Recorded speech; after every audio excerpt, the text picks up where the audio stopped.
Hey everyone, I'm Pierre DiBiase from Metalworks Institute.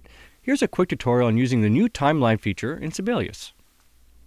As you can see here in the lower portion of the screen, we have one of the new features of Sibelius called the timeline. The timeline can be accessed through the View menu in the ribbon. So if we click the View menu, in the Panel section you'll see Timeline is selected. If I uncheck Timeline, it disappears. I check it, it brings it back up. Now currently you're not seeing the full timeline. If I expand the view, you can see the timeline shows us many different aspects of our score and it allows us to navigate through the score as well. On the upper section of the timeline, you can see that we have a section for tempo markings, time signatures, key signatures, titles, and other text. We can also add rehearsal marks to this top portion as well. Just below that, you'll see that we have the bar numbers. So if we were to insert a tempo change or a key signature change, we would see that pop up in the timeline in accordance with the bar number. Below this, we have all the instruments listed in our score, and the shaded portion shows which bars have music notated in them. For example, the trumpet in B flat, for the first 3 bars, there's no shaded area. This means that the first 3 bars in the score don't have any notated music, as you can see or verify above. The cool thing about the timeline is it's a great use as a navigation tool.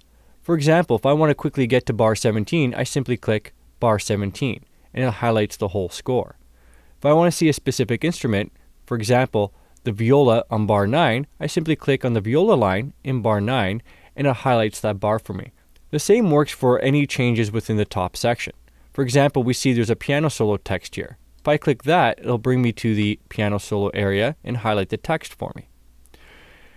One thing that this timeline isn't currently showing is the rehearsal marks. So for an example, if I wish to add a rehearsal mark, let's say at bar 11 over here, let's quickly do that through the text menu and I'm going to add a quick rehearsal mark. We see that now the rehearsal marks have been added to the top portion of the timeline.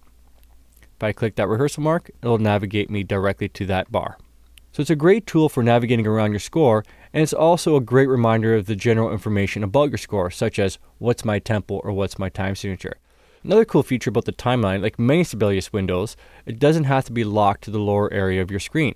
If I simply double click the timeline header bar, it becomes a floatable transparent window.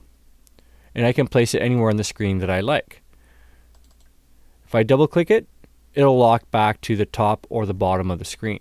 So I'm just going to drag it really quickly back to the bottom to lock it in place. I can also decrease or increase the size of that window. The timeline also comes with a quick option menu. If I click the little gear down at the bottom left of the screen here, you see it says timeline options. So when we get to the options, you see it shows the default timeline selections. Now I can't change these defaults. However, if I want to create a new preset for my timeline, I simply click the new button. From here, I can name it, and then now I can change or add items to my timeline. For example, let's get rid of the comments, the repeats, and the titles, and click OK. Now you see that it's updated on the lower screen of my timeline. So there you have it. If you'd like to know more about Sibelius or our online courses, please visit metalworksinstitute.com.